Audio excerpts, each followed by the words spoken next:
Primeiro, boa noite a todos, me perdoe. Boa noite a todos. Amém? A graça e a paz. Quantos estavam aqui quarta-feira passada, por favor?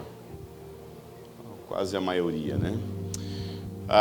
Muito bom. Querido, nós estamos aí continuando nessa abordagem aí sobre trauma, o nosso módulo que você está participando, traumas, rejeições. Podia tirar um pouquinho aí? Porque senão vai ter aquele momento que eu fico pentecostal e aí da microfonia. E nós tivemos uma parte, quarta-feira passada eu havia infelizmente passado por uma viagem, a noite toda viajando, das 2 horas da manhã até 7 horas da noite, eu estava bem cansado e eu não queria, eu percebi que eu não estava tão produtivo e entendendo aquilo que realmente é o conteúdo que a gente deseja ministrar. Então eu dei só uma introdução e agora a gente vai continuar falando aí dentro dessa abordagem a respeito de traumas e rejeições. Já falamos sobre rejeições e agora nós vamos continuar dentro desse conteúdo. Amém? Vamos começar aí? Senhor, muito obrigado por essa noite.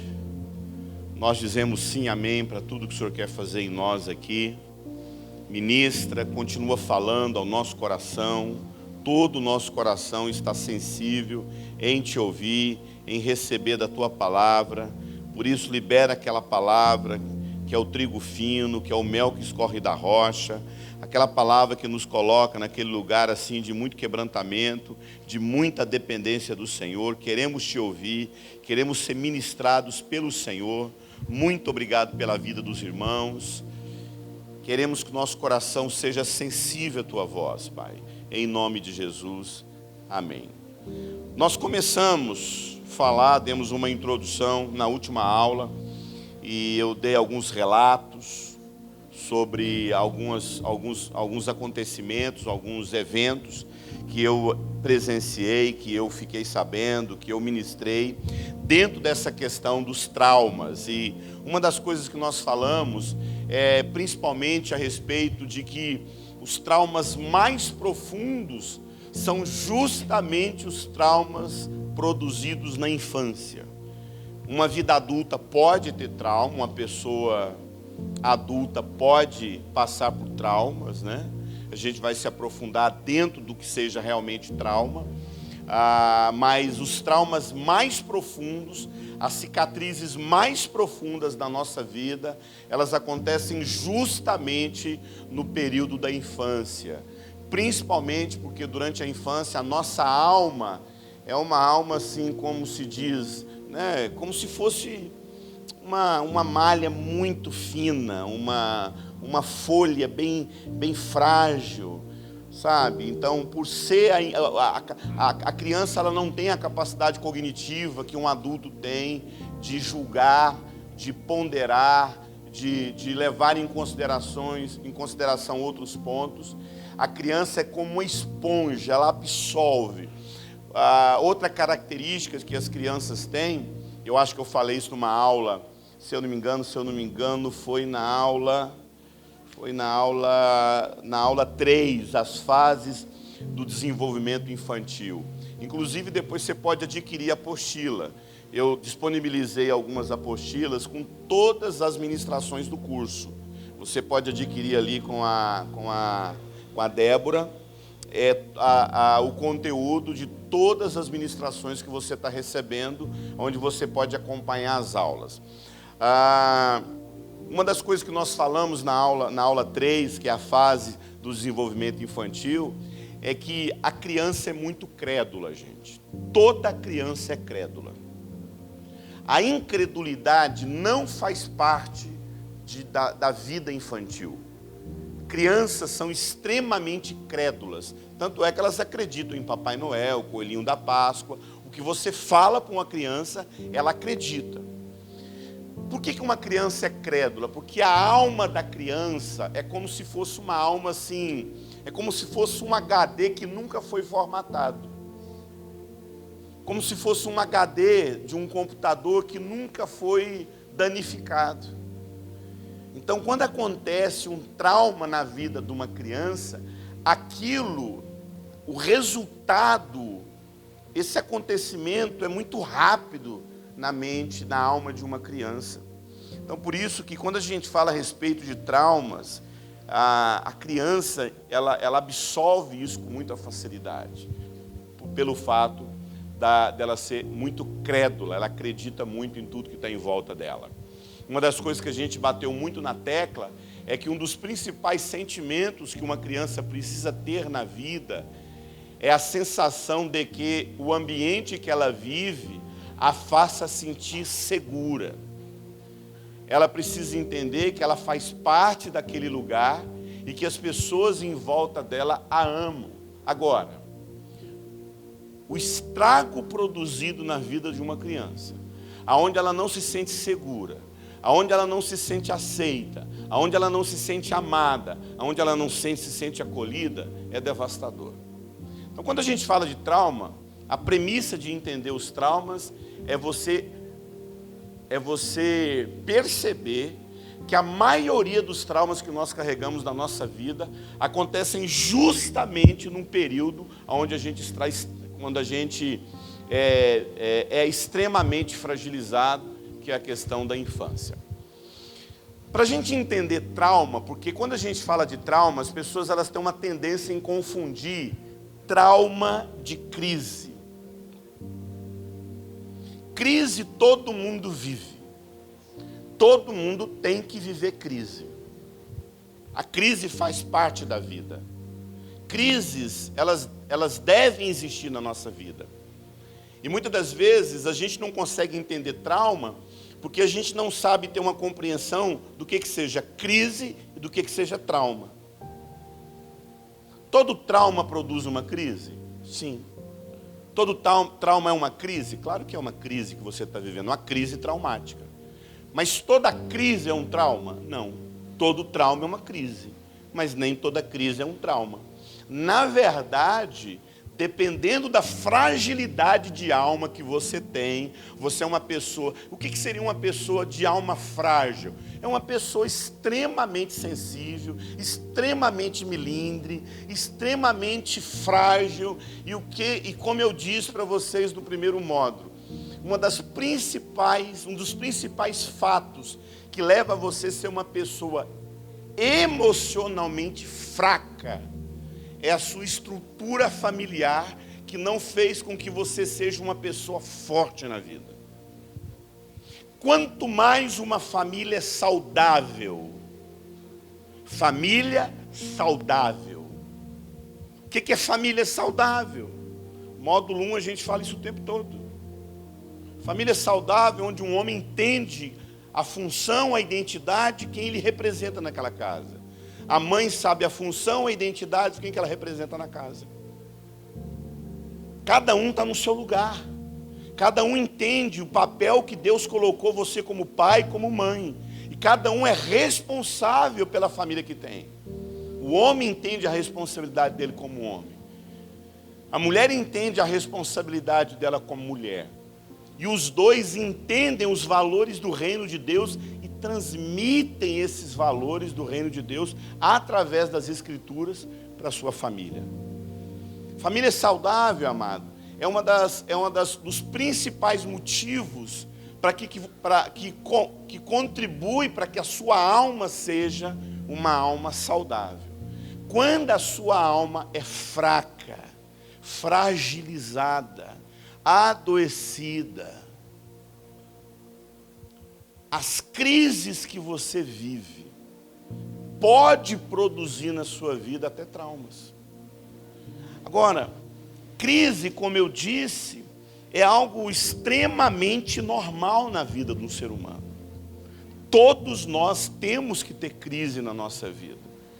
Uma das coisas que a gente ensina é aquela experiência da borboleta quando ela está em processo de transformação, né? Ela fica envolvida, antes da borboleta se tornar uma borboleta, ela era o quê? Uma lagarta.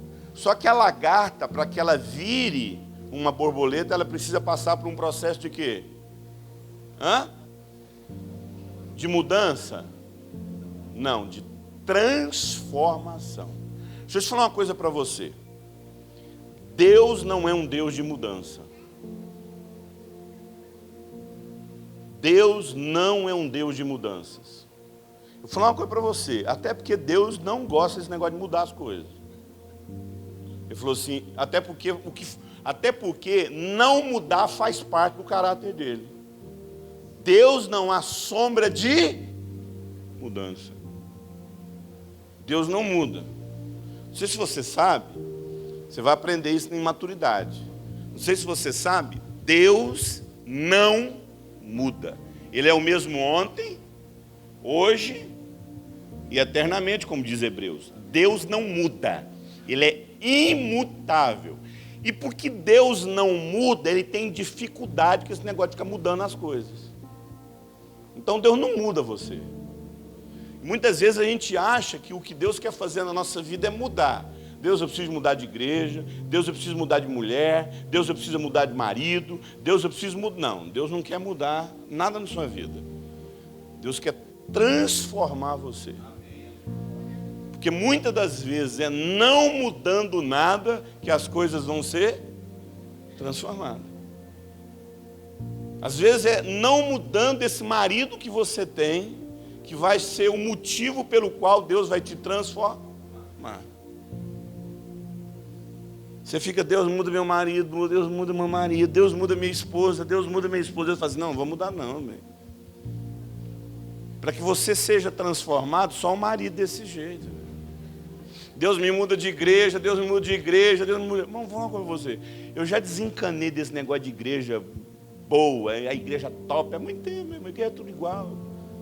Igreja é canseira, meu irmão. Canseira, sabe? Igreja é canseira, igreja tem Judas, igreja tem Pedro, igreja tem Tomé, tem os incrédulos, tem os traidores, tem os encrenqueiros. Não foi, amado, não foi diferente com Jesus, claro que não vai ser com a gente, velho. Como é que Jesus terminou o ministério dele? Sozinho. A Bíblia fala lá em Atos Apóstolos que toda a Judéia ficou sabendo do escândalo que virou o ministério de Jesus. Que um deles havia se matado. Os crentes ficam tudo em crise com suicídio. Olha, no ministério de Jesus teve um suicida. Então a igreja é isso aí mesmo, amado, é dificuldade mesmo, é luta, o povo fica, Deus me muda de igreja. Meu irmão, vou falar uma coisa para você. Se tem uma coisa que Deus não muda, principalmente é a questão da igreja. Porque são essas coisas que nos transformam. Não é mudando de igreja que sua vida vai ser transformada, é encarando os nossos desafios. Então, quando a gente fala a respeito de ser transformado, é justamente o que Romanos fala. Nós temos que ser transformados.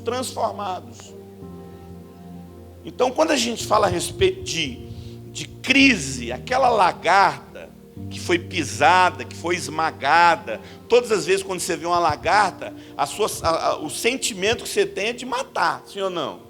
Eu devo matar por semana umas 20 lagartas. Eu saio procurando as lagartas assim, ó. Mas quando eu vejo uma borboleta, o que eu faço? Mas aquela borboleta foi a lagarta que ficou livre de quem? De mim. Toda vez que eu vejo aquela borboleta, eu falo assim, gente, que lagarta feliz. Ela não encontrou comigo na vida dela. Porque se ela cruza o caminho comigo, o que acontece com essa lagarta? Ela nunca ia virar o quê? Mas quantas borboletas eu já matei na vida? Porque elas comem as plantas tudo, aquelas lagartas. Aí eu saio catando uma por uma e esmagando. E como eu não sou nojento, eu esmago na mão mesmo. Eu pego uma lagarta aqui, eu já faço assim, jogo ela, pego outra aqui, jogo ela, depois eu lavo a mão, tá? Claro que quando eu vejo aquelas lagartonas lá que queimam, nem dou boia, ali é assustador. Mas aqui ninguém pega uma lagarta e coloca numa moldura, coloca? O que a gente coloca numa moldura? uma borboleta. Só que a lagarta, para ela virar uma borboleta, ela tem que se envolver numa coisa chamada crisálida. Eu gosto mais do termo crisálida, que é o mesmo que casulo. Por que eu gosto do termo crisálida? Porque crisálida é que dá origem à palavra crise. Porque é justamente a crisálida que transforma a lagarta. Agora eu pergunto para você, amado. Quando a gente está passando por uma crise, qual a primeira coisa que a gente fala para Deus? Deus, eu quero que o Senhor me deixe livre do quê? Dessa crise. Deus fala assim, eu não livro você de crise. Porque são as crises que te transformam. Se você quer parar de ser humilhado, pisado, esmagado, passa pelo processo da crise, meu irmão. Porque a crise é que nos transforma, a crise é que nos amadurece. Toda borboleta que você vê, entenda, aquela borboleta, ela só ficou bela daquele jeito, porque ela passou por um processo de isolamento, onde ela ficou fechada, sem nenhum movimento. Queridos, os momentos que Deus mais transforma a sua vida são os momentos onde você acha que é mais improdutivo. São nessas orações, nesses momentos que as nossas orações são sinceras. São nas nossas crises que as nossas orações são verdadeiras. É na crise que a gente realmente vê o processo de Deus transformando a nossa vida. O problema é que a gente não sabe discernir as nossas crises. O problema é que a gente não consegue olhar para as nossas crises como um evento que vai produzir mais transformação na nossa vida. A gente acha que é aquele momento que a gente está no mover, que é bom, que é importante. A gente acha que é aquele momento que a gente está rolando, subindo na parede, gritando, rodando e tal. E na verdade não é esse. Os momentos que mais transformam a gente é quando a gente está trancado dentro de um quarto. A crisálida de muita gente pode ser um quarto fechado, onde você dobra seu joelho. É você e sua esposa lá nas crises que vocês dois vivem. Vou falar uma coisa para você, não tem crisálida melhor que um casamento, não. Quem sabe o que eu estou falando aqui?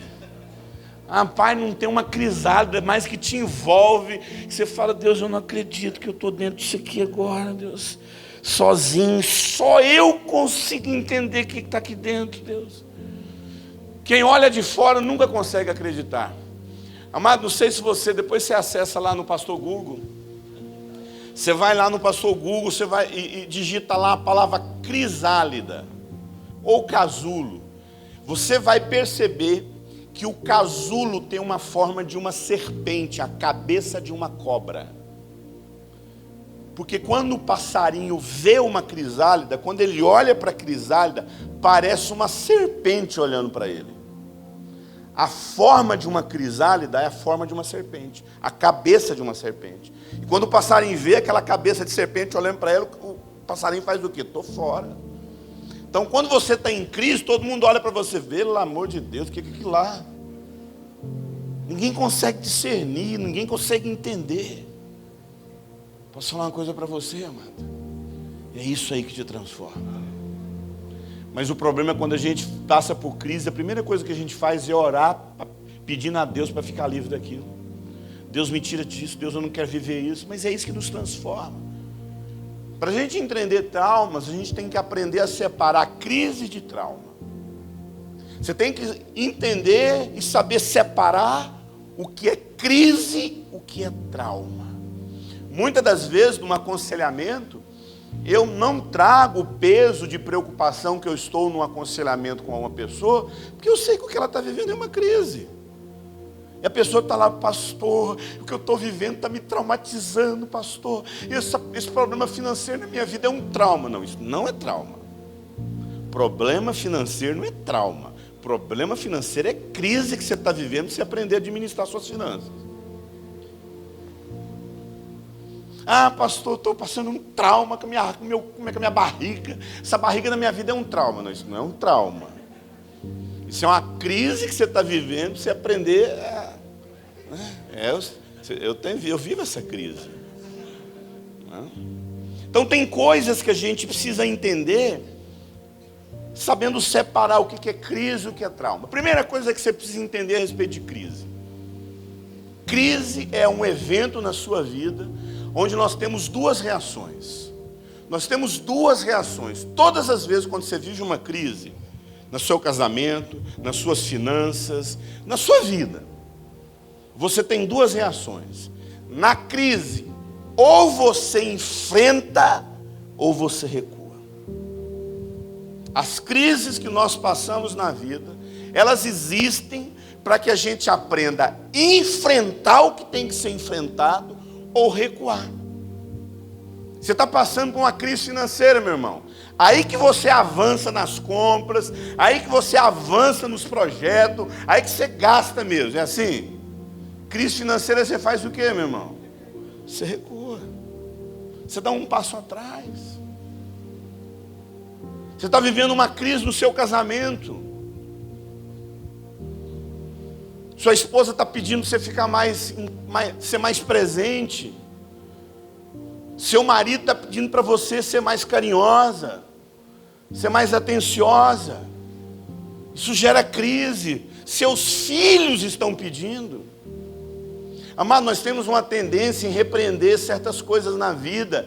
E entenda, certas coisas na nossa vida são justamente aquilo que nos salva. A gente sempre usa o exemplo da dor. Quem gostaria aqui de nunca mais sentir nenhuma dor no seu corpo, levante a mão. Nunca mais. Vou falar uma coisa para você. Você que levantou a mão, você morre em um ano. Se você não sentir uma única dor no seu corpo, em um ano você morre. Porque a dor é justamente o que faz você perceber que tem alguma coisa errada. Dói seu estômago, dói sua cabeça, dói seu ouvido está doendo. O que seu ouvido, quando está doendo, o que você faz, amado? Você vai imediatamente aonde? No médico. Você vai procurar um profissional que vai olhar lá dentro para ver se tem uma infecção. Amado, você não sente nenhuma dor no seu ouvido. Você nunca vai saber que tem uma infecção. Aquela infecção faz o quê? Vai aumentando, vai aumentando, vai aumentando. Sua cabeça começa a coçar o quê, meu irmão? Piolho, sei lá. Né? Falta de tomar banho. Você começa a procurar um profissional para saber o que está acontecendo. Seu estômago está doendo, sua mama, você mulher, você está sentindo uma fisgada, alguma coisa, você vai procurar um profissional. Amado, entenda, nossa mulher começa a sentir dor no casamento. Você começa, o seu casamento está dando sinais, sua mulher não está bem, sua mulher está reclamando, sua mulher está chateada, sua mulher está triste, seu filho está doente, seu filho está reclamando. Seu casamento está produzindo certas crises para mostrar para você onde tem que ser tratado. Agora o problema é que nós somos a geração do Torcilax, né? Nós somos a geração do anestésico. A gente não quer tratar o problema, a gente quer lá tomar um anestésico. Então a gente não quer enfrentar as nossas dores. A gente não quer enfrentar as nossas enfermidades. E essas crises que acontecem na nossa vida é para a gente enfrentar. Entenda o que eu estou dizendo. Nada que você não enfrente nunca vai ser resolvido na sua vida. O que não é enfrentado não é resolvido. E muitas vezes você precisa dar um passo atrás. Às vezes você vai ter que reduzir seu ritmo de trabalho. Às vezes sua família está pedindo para você. Para um pouco. Vamos parar um pouco, vamos dar mais atenção para o outro. O que seria uma crise?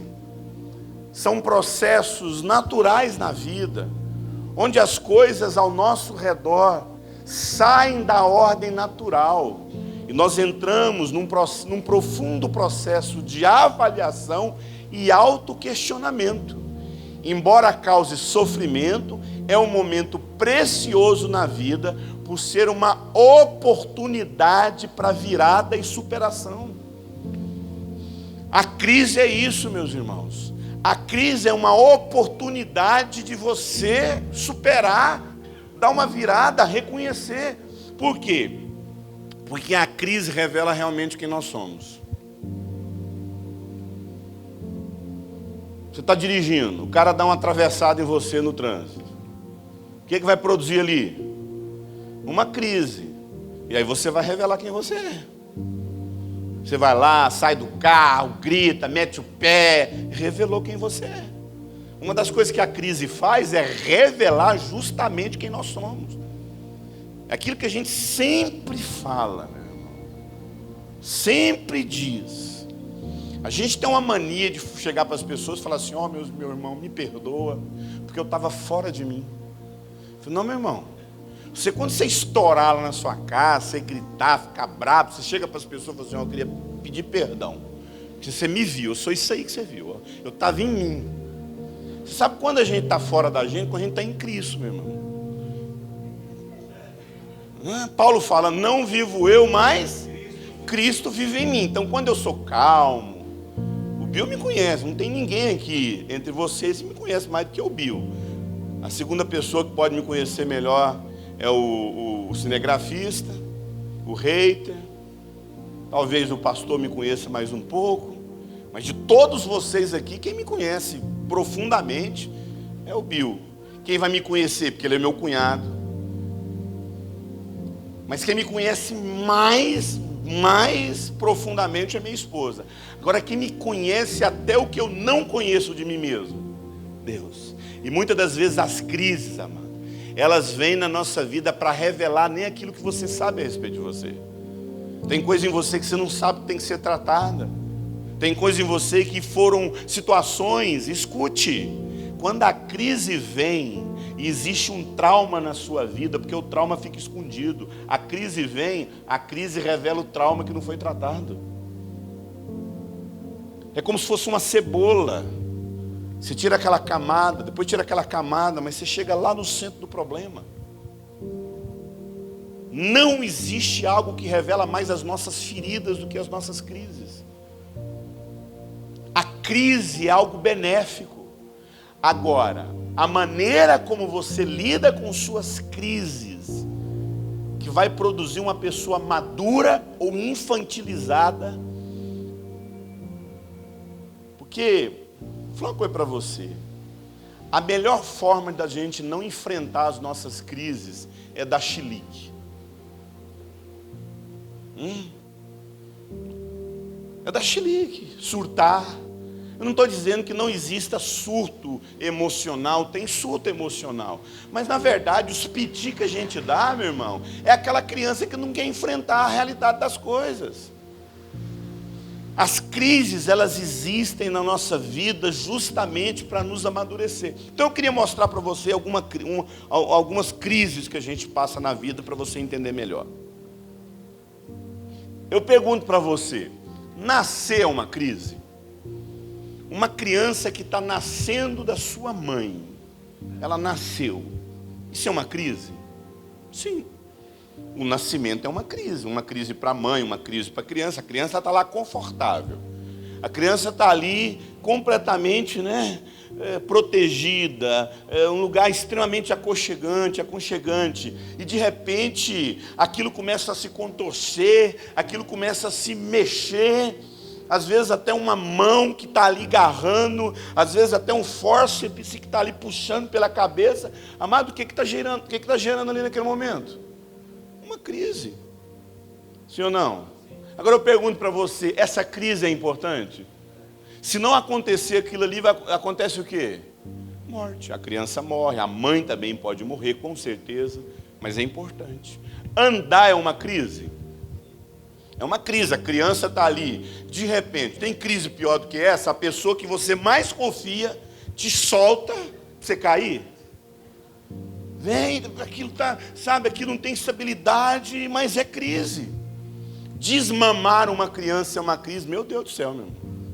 Quem é mulher sabe o que é a crise de um desmame. Quem já viveu essa crise aqui com o filho? É uma crise. Amado, eu vou falar uma coisa para você. Osana foi assim, ó, ela falou, eu vou amamentar, eu quero dar mamar para meus filhos, até porque você aprendeu isso no módulo 1, o vínculo materno dessa criança com a mama da mãe é importantíssimo, mano. Aquela criança precisa dessa mama, aquilo produz um vínculo afetivo. Não existe um vínculo afetivo mais saudável que um ser humano pode ter nos primeiros anos de vida do que o vínculo da mama. A criança dorme mamando no peito da mãe. Você sabia que pessoas que têm problema de insônia foram pessoas não amamentadas por suas mães? Pessoas tiveram muita dificuldade de dormir porque não teve mãe, porque quando você toma um copo de leite, o que dá em você? Sono. Agora, o leite produz sono? Não. É a memória afetiva que a gente tem no cérebro. Porque todas as vezes que a gente mamava, o que a gente fazia? A gente dormia. Menino, toma um copo de leite para você dormir. Antes de dormir, toma um copo de leite. Mãe, eu quero dormir, me dá um copo de leite. Então, o leite é essa memória afetiva. E muitas pessoas que têm problema com sono são justamente as pessoas que não foram amamentadas. Mas o desmame é uma crise, né? Eu lembro que a Osana, quando ela falou que queria amamentar, meu Deus do céu, gente. Primeiro filho nosso, a Osana chorava de dor, porque assim, a solteira ela não tem noção do que é isso. Ela acha que a criança nasce, e aí vai lá e coloca naquela poltrona que a gente compra e acha que vai usar aquilo que nunca usa. Não vai usar lá nos inícios, mas depois aquilo é na sala mesmo, é na cama, dormindo. E aí a mãe pega aquela criança, coloca no seio, aí a solteira acha que aquilo, mas ela não sabe que o seio dela vai rachar, vai sangrar. Quem sabe o que eu estou falando aqui? Gente, a Osana chorava. Eu lembro que saía sangue e ela esperava uma cicatrizar, passava para outra mama, enquanto essa aqui estava cicatrizando. Aí comprava um silicone, punha na mama, ela mamava com silicone. Uma vez eu cheguei em casa, e a casa toda fechada, e ela estava lá, sabe, com tudo de fora, aquele sol rachando. Eu falei, por que isso aqui é isso, meu irmão? É porque eu estou amadurecendo. Pegar sol amadurece. Meu Deus, não sabia. O trem amadurece, entendeu? Eu só falo isso quando ela não está aqui. Se ela estivesse, eu não falaria, não. Mas foi uma luta. Principalmente a primeira amamentação. É uma crise. Mas o desmame é outra crise. Por quê? Porque a Sara e a Júlia, principalmente a Júlia, ela mamava para dormir, ela dormia no peito. Agora, para tirar o peito, ela não dorme mais. Tirando o peito, ela não dorme mais. Uma crise. Uma crise no casal. Mas é importante? Por que é importante? Porque cada fase que a criança vive é um processo de maturação que ela passa.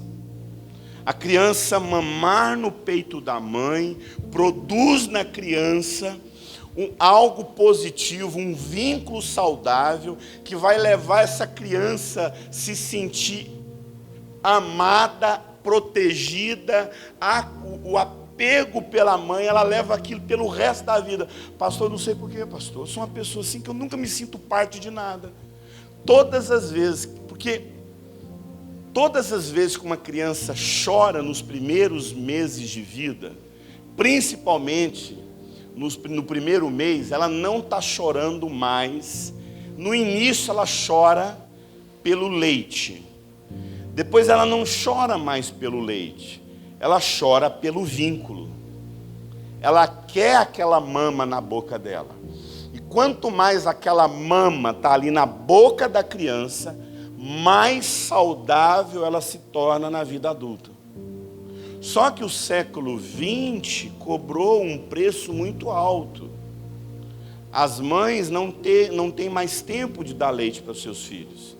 Aí a gente é a geração da chuquinha, a gente é a geração do leitinho, a gente é a geração da mamadeira. É claro que existe casos de mulheres que elas secam, né?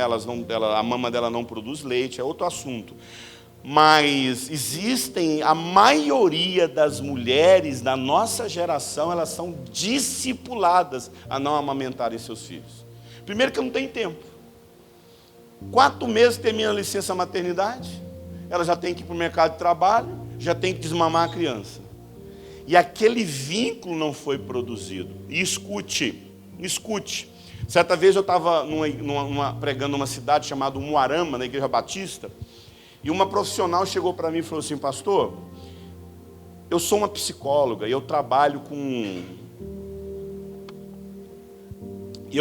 com adolescentes que estão vivendo processo de divórcio, que os pais estão vivendo processo de divórcio.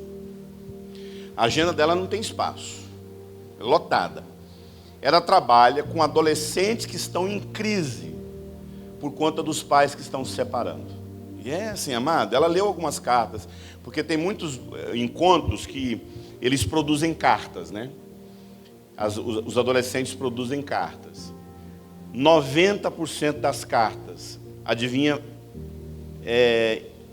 o ódio é atribuído a quem? Adivinha? A figura materna. A maioria das crianças tomam raiva das suas mães no processo de divórcio. Porque ela tem que assumir a própria vida. Ela não vai conseguir passar mais tempo com os filhos. E ela contou para mim, essa profissional, ela é psicóloga e neurocientista.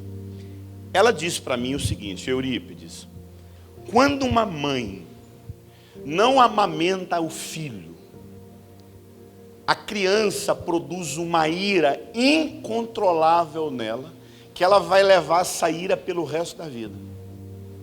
Pessoas iradas, pessoas que qualquer coisa explodem, pessoas que qualquer situação de contrariedade, numa discussão com o marido, numa discussão com a esposa, pastor, não entendo, minha mulher quebra tudo, meu marido esmurra a parede, meu marido tem uma ira. Amado, existem outros motivos? Claro que existem outros motivos, como abuso, produz ira nos filhos. Mas quando uma criança vê a sua família sendo destruída, deixando de existir, aquilo produz uma ira. Quando uma criança não tem uma mãe que está ali produzindo vínculo, é minha mãe, é o peito da minha mãe, é minha mãe escovando meus dentes, é minha mãe cuidando de mim, é minha mãe brigando comigo, é minha mãe me disciplinando. Querido, estranhamente falando, a neurociência diz que isso produz no ser humano uma crise de ira incontrolável que ela leva isso pelo resto da vida. Criança, principalmente nos 2 primeiros anos de vida, precisa de mãe com ela. Mãe brincando, mãe. Aquela mãe durante o dia, a aula 3 eu falei isso o tempo todo, desenvolvimento das fases. Depois você assista a aula 3. Eu explico todas essas fases. A criança precisa.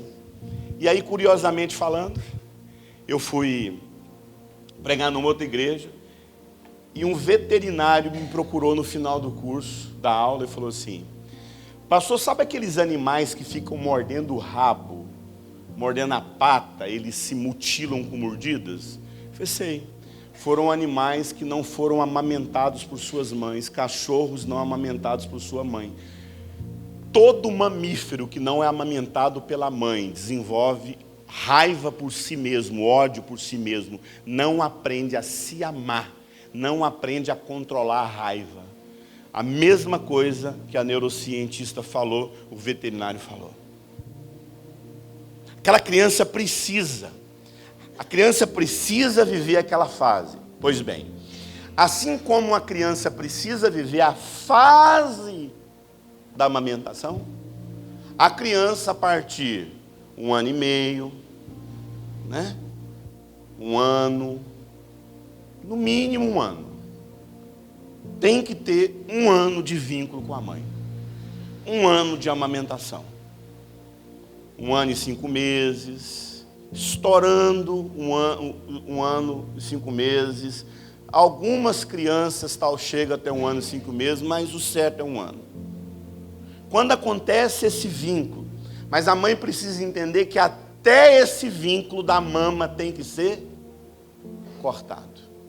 Crianças que ficam a vida toda ainda com algo na boca, não sabe deixar essa fase para trás, que é a fase oral. A primeira fase que a criança tem é a fase oral. Tudo que ela pega, ela põe na boca. A criança se comunica pela boca. A ciência chama isso de fase oral. Mas entenda, se a fase oral permanece na criança, ela fica infantilizada. São aquelas crianças que têm 3 anos, ainda tem chupeta na boca. Está com 4 anos, está com chupeta na boca. Está com 5 anos. Não deixa, porque ela precisa ainda, escute, por que aquela criança ainda fica mamando com 2 anos, com 3 anos, com 4 anos, com chupeta na boca? Porque ela precisa se sentir ainda Por que ela precisa sentir um bebê? Porque com certeza existe um déficit que ainda não foi preenchido. Para ela ser um bebê, é como se a criança falasse assim: eu preciso ser cuidada. Para eu ser cuidado, eu tenho que continuar sendo o quê? Um bebê. Eu estava pregando uma vez num lugar do Brasil, e aí eu ministrando, módulo 1, né? Módulo 1.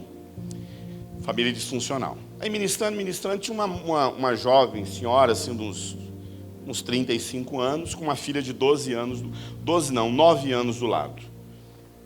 E eu ministrando, do nada, a irmã me arranca a mama, e a menina, do jeito que está, ela leva a boca na mama da mãe, de 9 anos, e começa a mamar. Eu faço aquela cara de paisagem, como se eu não estivesse vendo nada. Continuo ministrando, e a menina de 9 anos, mamando no peito, a irmã parada, vendo a ministração, o peito puxado de lado assim, e a irmã e a menina mamando. Mas vou falar uma coisa para você: crente não pode apostar, mas se pudesse eu apostava. Eu apostaria na hora. Eu falei, são 2 pessoas, são 2 seres completamente adoecidos. Completamente adoecidos. Se alguém chegasse para mim, você aposta 10 mil reais que essa mãe é doente emocionalmente? Sem medo. Sem medo. Sem medo que essa mulher é doente emocionalmente. Voltei depois de 1 ano, dar um módulo 2. Esse módulo que vocês estão vendo. A hora que chegou nesse momento aqui, nessa aula, a hora que terminou essa aula, me chamou para mim, ela me chamou e falou: pastor, só lembra de mim? Eu falei, lembro. Pastor, eu sou o seguinte, eu sou casada há 13 anos. 13 anos. Eu acho que eu devo ter tido umas 10, 15 relações sexuais com meu marido em 13 anos de casado. Meu marido, pastor, é um músico. E ele tem uma profecia na vida dele. Que ele será um dos maiores adoradores do Brasil. E quando eu me casei com ele, eu ouvi isso o tempo todo. Eu não tenho palavra de Deus para trabalhar fora. Eu tenho palavra de Deus para compor as minhas músicas, porque minhas músicas vão tocar as nações. E eu namorei meu esposo ouvindo isso. Como a maioria dos solteiros tem 0,001% do que é vida de casado, as irmãs caem nessa latada. Toda moça solteira, se ela constatasse que o namorado dela não trabalhasse, ela não deveria ter nenhuma dúvida que esse casamento não é de Deus. Vou falar uma coisa para você: se tiver um rapaz, eu vou usar um exemplo esdrúxulo aqui, ó. Se uma moça chegar para mim e falar assim: pastor, meu namorado foi usuário de droga durante muitos anos. Foi usuário de droga há muitos anos. Porque a dependência química não tem cura, você sabe disso, né? É condicionamento. A pessoa vai ter que ter disciplina. Dependente químico, né? A pessoa que viveu muitos anos nas drogas. Se uma moça chegar para mim e falar: pastor, meu marido tem problema com dependência química. E chegar uma pessoa para mim e falar: pastor, meu namorado tem problema com dependência química, a gente tem casamento marcado. E a outra chegar para mim e falar assim: pastor, meu namorado é preguiçoso. Esse aqui eu até tiro o tempo para orar. Esse aqui eu já nem oro. Pode parar, meu irmão. Termina com essa praga na hora, meu irmão. Isso vai ser um inferno na sua vida. Amado, não tem coisa mais infernal do que um homem preguiçoso. Isso é verdade aí, eu não sei se é verdade de recado, é verdade. entendeu? Então ela chegou para mim e falou assim, pastor, ele falou que eu tinha uma palavra de Deus, que ele nunca deveria arrumar um emprego, porque ele tinha que ser um adorador no Brasil. Meu irmão, esse brother, em um ano ela falou que não suportou ter que carregar casamento nas costas, porque ele ficava o dia inteirinho dentro de casa, e acordava meio-dia, acordava 1 hora, pegava o violãozinho dele e adorar a Deus, e ela falou, olha, eu não aguento, porque ela pagando conta, fui morar na casa da minha mãe com ele. Fomos morar na casa da minha mãe, porque eu não tinha dinheiro para pagar aluguel, e vivemos na casa da minha mãe pelo resto das nossas vidas. Ele nunca fez nada. Tem 2 anos que ele mudou para o Rio de Janeiro, porque está gravando o CD dele lá no Rio de Janeiro. Desses 2 anos tem mais ou menos uns 9 meses que eu fico sem vê-lo. Mas ele é o adorador, que fica adorando. E nessa, pastor, numa dessas pouquíssimas 15 vezes que a gente teve alguma relação sexual, eu engravidei. Agora eu pergunto para você, querido, por que essa menina com 9 anos ainda mama na mãe? Porque essa mãe não sabe viver as crises que a vida vai passar. Ela não consegue romper com a filha, porque ela precisa que essa filha esteja o que ainda nela? Ligada nela, para ela se sentir, pelo menos, na vida, uma mãe. Já que eu não me sinto amada, já que eu não me sinto protegida, já que eu não me sinto mulher, essa mãe não tem força para suportar o desgaste de ter que romper com a filha, com a amamentação. Então, muitas das vezes, amado, as crises que nós vivemos, a gente não consegue vê-la de forma saudável, porque outras coisas já existem na nossa vida que nos adoecem. Esse desmame tem que acontecer. Um dos grandes problemas que a gente vive na nossa geração é os pais não saberem que cada fase que os filhos vivem, eles precisam passar por essa fase. Os desafios do casamento, né? Casar é uma crise, sim ou não?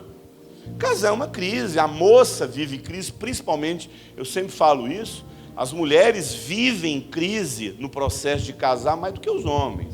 Porque o homem, quando casa, ele ganha uma casa, ele ganha uma esposa, ele ganha uma mulher para fazer sexo, ele ganha alguém para cuidar dele, e ele ganha. Mulher, ela perde a virgindade, ela perde a família, ela perde o dia a dia, ela perde. A mulher, ela perde mais. A gente vê isso o tempo todo, né? Você vê uma menina quando ela é engravida, a vida dela muda. Eu fui visitar uma pessoa, está lá a menina de 17 anos, com um bebê no colo, amamentando um bebê. E o rapaz que engravidou ela, que tem 16 anos, estava num retiro curtindo. Quer dizer, nela mudou tudo. E no menino? Na maioria das vezes, não muda. Ele continua. Então a mulher, ela vai passar mais crises. O casamento produz crises, né? Essas crises, como eu disse, é para nos amadurecer. O casamento, vou falar uma coisa para você. Trabalhei isso na aula 4, sobre valores, as bases, a pressão. Casamento gera crise. Não existe algo que mais produz crise na sua vida do que a vida de casada. Nem você sabia que tinha essas reações. Nem você sabia que tinha capacidade de ser o que você é. Casamento gera crise. Rupturas com os pais geram crises. Você concorda comigo? Romper com os pais.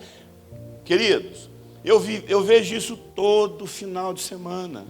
Se tem um processo que não amadurece a nossa geração, porque a crise é para amadurecer. Processos que você vive na vida, cada processo que você vive vai produzir maturidade. Cada crise que você vive, cada crisálida que você está vivendo, se contorcendo ali dentro, isso está produzindo maturidade em você.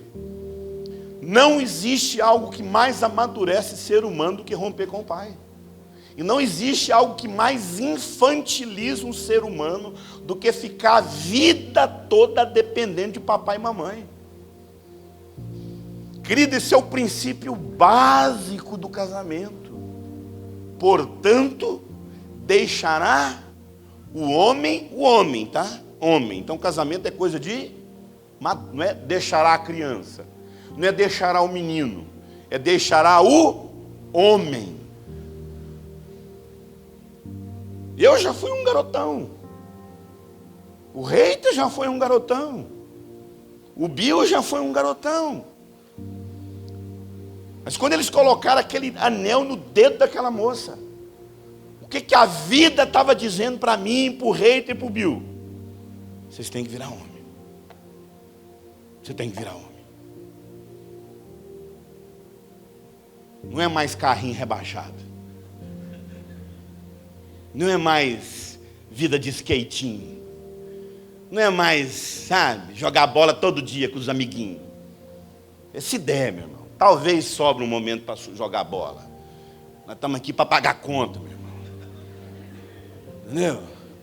Nós estamos aqui para trabalhar. E talvez sobra um tempo para a gente bater uma bolinha. Mas os caras não amadurecem, amado.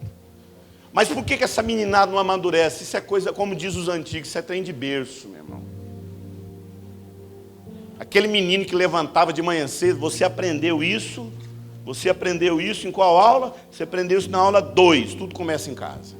Quando eu mostrei todas aquelas imagens lá, da vida rural, aquele menino que levantava de manhã cedo, e ia com o pai trabalhar. Aquele menino sabia o que era virar homem. A minha geração, essas gerações futuras aqui, amado, o processo de maturidade está lento. E uma das coisas que mais coopera com a imaturidade da nossa geração é essa incapacidade que a nossa geração tem de não saber o princípio básico de amadurecer na vida de casado, que é romper com pai e mãe. Portanto, deixará o homem seu pai e sua mãe. Quais são as duas pessoas mais importantes na vida do ser humano? Pai e mãe. Então, casamento já começa com separação. Casamento já começa com divórcio. Você entra na vida de casado divorciando seus pais, meu irmão. Uma vez eu estava na Bahia, depois de um seminário meu, eu estava hospedado numa casa, o filho do pastor me procurou com a esposa dele. Eu falei, pastor, posso ter um tempo com o senhor? Eu falei, claro, querido. A gente comeu uma muqueca de peixe lá, maravilhosa. Imagina. E aí depois fomos ter uma conversa. Ele falou, pastor, quando eu conheci minha esposa, eu era missionário. E eu sou missionário. E quando a gente começou a namorar, pastor, uma das coisas que eu disse para ela, assim, eu falei, olha, eu tenho chamado para a África. Ele era missionário da MCM aqui de Trindade. Ele falou, quando eu casei, minha esposa me conheceu dentro da MCM, dentro de uma agência missionária. E ela, quando ela casou comigo, foi uma dificuldade terrível, porque o pai dela, pastor, isso é a irmã do lado, e ele contando. E o pai dela, pastor, é um cara assim muito bem sucedido, e ele comprou um lote enorme, uma propriedade enorme, e ele dividiu em vários terrenos, e deu um terreno para cada filho. E cercou aquele terreno como se fosse um condomínio fechado. E todos os filhos que casaram moraram ali dentro. E ele tem a casa maior. E tudo ele controla de dentro os filhos casados. E eu fui o primeiro que falei, lá dentro eu não moro. Pode ficar com aquilo lá. Pastor, o senhor não tem noção. A crise que foi quando eu tive que reunir com ele, falando que eu preferia pagar um aluguel do que morar ali dentro. Porque eu sei que aquilo lá é uma forma dele controlar os filhos, as noras, o genro, todo mundo, pastor. Ele é controlador. E agora nós estamos com um problema mais sério, pastor. Demorou-se uns 2 anos para ele começar a conversar comigo, quando eu não quis morar dentro do condomínio. A gente quer ir embora. Eu tenho chamado missionário. Minha esposa sabe disso. E Deus chamou minha casa para ir embora para missões. Detalhe, são 2 missionários, gente. Os 2 são missionários. E eu falei, mas qual é a crise? O pai dela não deixa ela ir. E nós queríamos perguntar se a gente está desonrando, se eu estou estimulando ela a desonrar os pais. Eu olhei para ela e falei assim, o que você acha disso? Ela falou, não, pastor, eu acho que eu não posso fazer isso com meu pai. Eu tenho que ser submissa ao meu pai. Eu falei, você acha que você está certo ou está errado? Ela falou, eu acho que eu estou certo. Eu falei, você tem uma mentira na sua cabeça. Isso aí tem muito mais a ver com medo do que com submissão. Você tem medo do seu pai. Deixa eu te falar uma coisa para você. Quando o pastor Samuel foi lá no altar, ele levou a Débora até no meio do caminho. Não é até no meio do caminho? Então, em outras palavras, ele está falando, até aqui eu fui com ela. Daqui para frente é você. Eu abri mão dela. Samuel não tem mais autoridade sobre ela.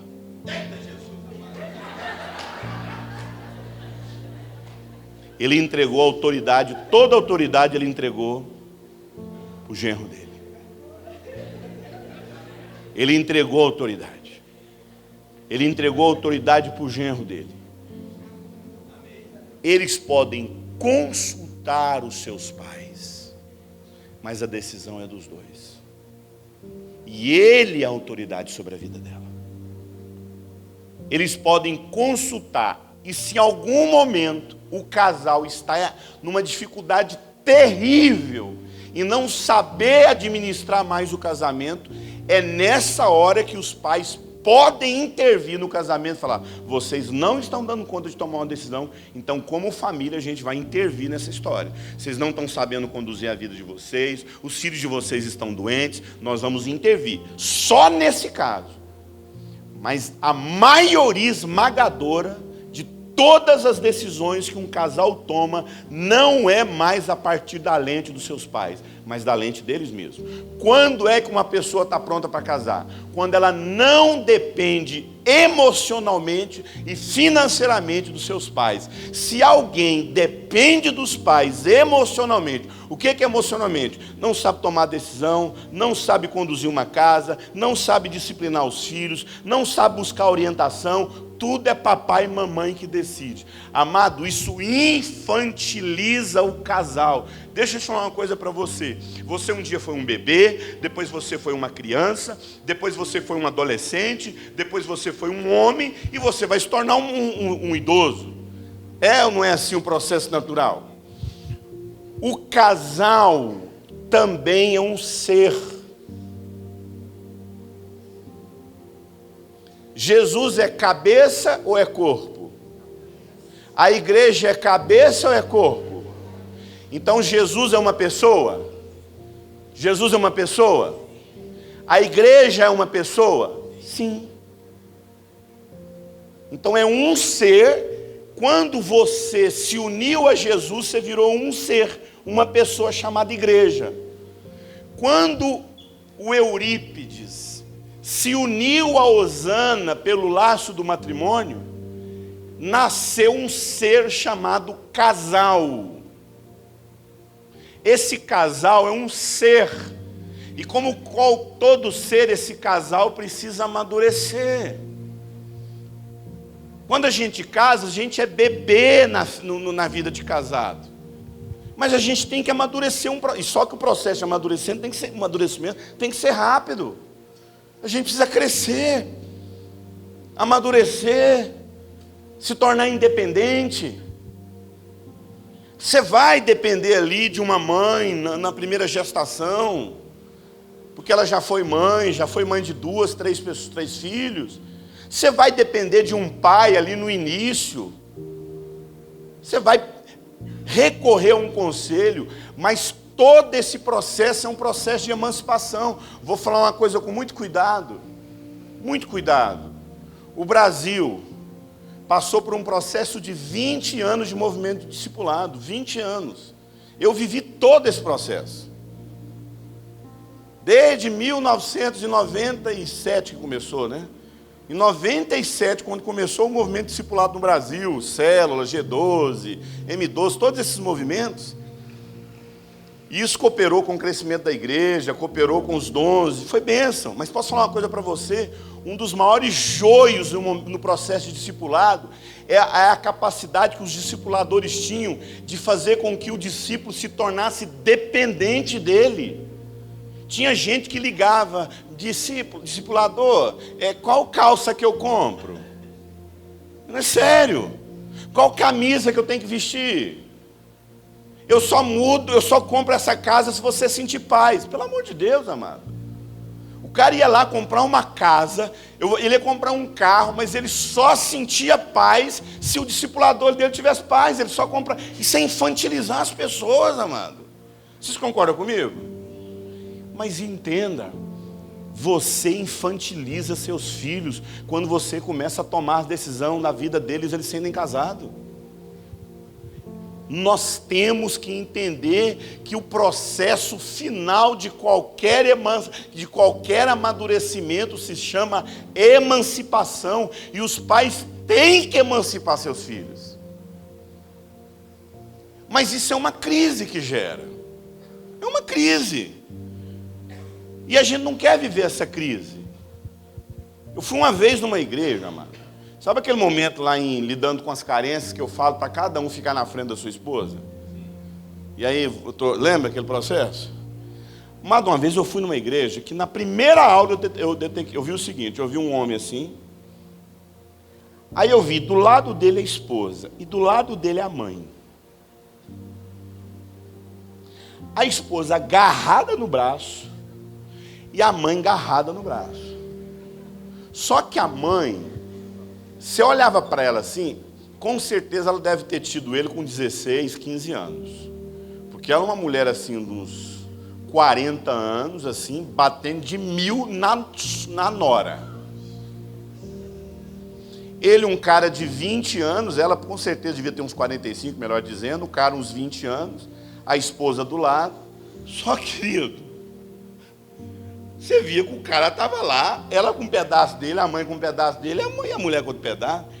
E naquela hora que eu mando o cara olhar para o rosto da esposa, adivinha para que o cara estava fazendo? Ele estava olhando, duas caras aqui, a mulher aqui e a mãe aqui. Amado, eu tive que intervir, eu peguei o microfone, deixei, fui no ouvido dele, falei assim, por favor, sente a sua mãe e tenha o seu tempo com sua esposa. O lidando com as carências é lá no final, não é, né? Por quê? Porque durante o seminário inteiro, tudo que ele fazia junto com a mãe e com a esposa. Mãe, esposa, mãe, esposa, mãe, esposa. Eu não sabia ter um momento com a esposa dele, meu irmão.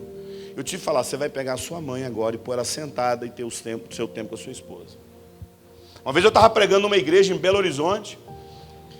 Querido, a mulher levantou do nada, o irmão estava sentado do lado, lembro até da cara do cidadão. Ela falou, pastor, eu preciso de um conselho do senhor. Meu marido é casado comigo há 23 anos de idade. E até hoje a gente não teve filho. E eu não tenho filho com ele porque ele vive reclamando que eu não tenho relação sexual com ele. Você sabe por que eu não tenho relação sexual com meu marido? Isso no meio da igreja inteira. Porque tem 23 anos que o quarto da frente da minha casa é o quarto da minha sogra. Meu marido, pastor, e o cara parado assim, ó. Eu tentando esperar uma reação do cara. Eu falei, não, ele deve dar estava esperando um chute na canela, um tapa na nuca, um puxão de cabelo, sair brabo, o cara fica assim. Porque, pastor, assim, desculpa, né, pastor? Pastor, eu sou casado há 23 anos, há 23 anos que a minha sogra mora comigo. E detalhe, pastor, 23 anos sem porta, sem porta no quarto. Meu quarto tem um lençol, e o quarto da minha sogra tem um lençol. Me fala se eu vou me sentir à vontade. Gente, o cara não teve uma só reação. Querido, eu tenho certeza que essa mãe banca esse homem. Eu tenho certeza que essa mãe paga a conta para esse homem, faz comida para esse homem. Escute, ninguém amadurece vivendo, mantendo como papai e mamãe pelo resto da vida. Eu já falei isso aqui lá em Geração de Homens Fracos. A maioria dos deuses, dos falsos deuses do mundo, são fêmeas. Iansã, Iemanjá, deusa Diana, rainha dos céus. O ser humano é apaixonado pela figura feminina como deusa. Deixa eu falar uma coisa para você. Você sabia que não foi Jeová, o Deus dos judeus, que foi historicamente, eu estou falando historicamente, quando o ser humano foi lá e tirou de um sítio arqueológico um ídolo. O primeiro ídolo constatado na humanidade não foi o Deus o Deus dos judeus lá, de Abraão, Isaac e Jacó. Foi a deusa Gaia, que era uma bolotona, que representa a deusa Terra. O primeiro Deus registrado no mundo era uma fêmea. Eu costumo falar que o maior sonho do diabo é ser uma mulher. A deusa Diana, a rainha dos Efésios, se você for lá no Pastor Google e digitar lá deusa Diana, você vai ver a imagem da deusa Diana, se assusta. É uma mulher de braços abertos com 60 seios. Você sabe por quê, amado? Tudo que o diabo quer é ver gente mamando na teta da mãe pelo resto da vida, porque isso te infantiliza. Mãe que fica, filhinho, vem cá comer na casa da mamãe. Não, meu irmão, vou falar uma coisa para você. Você tem que comer essa comida ruim aí mesmo.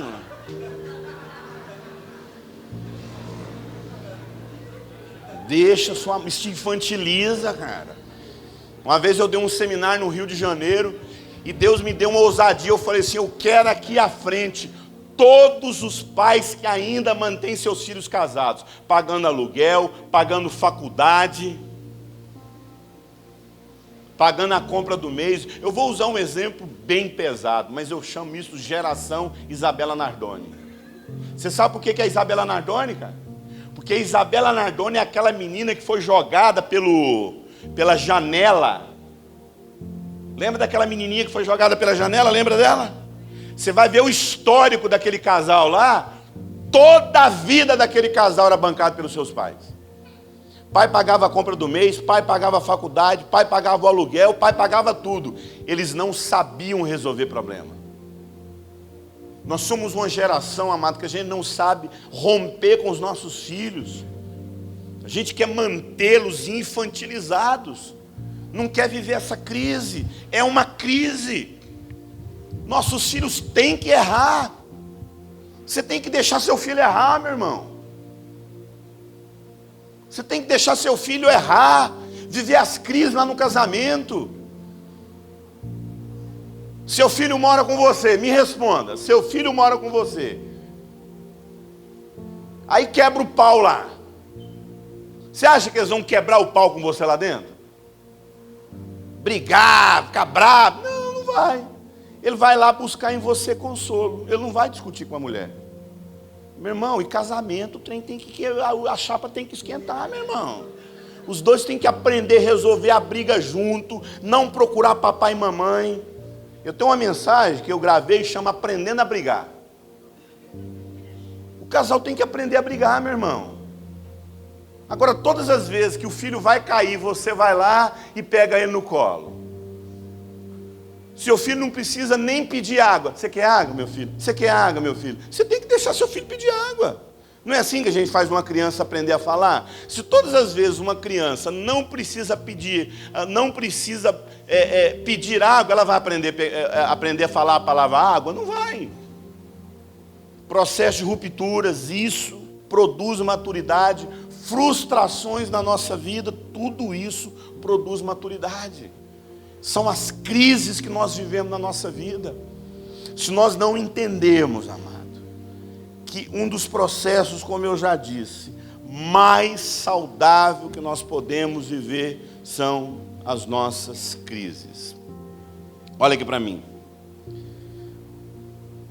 Os adultos mais maduros que existem no mundo foram crianças frustradas.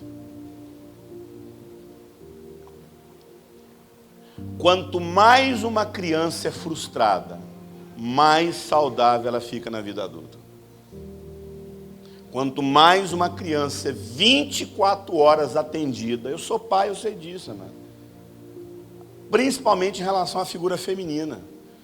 Você acha que homem tem mais facilidade de falar não para filho homem ou para filha mulher? Eu vou fazer essa pergunta de novo. O homem tem mais facilidade para falar não para o filho homem ou para a filha mulher? O filho homem. A gente quando tem filha mulher, meu, é uma luta.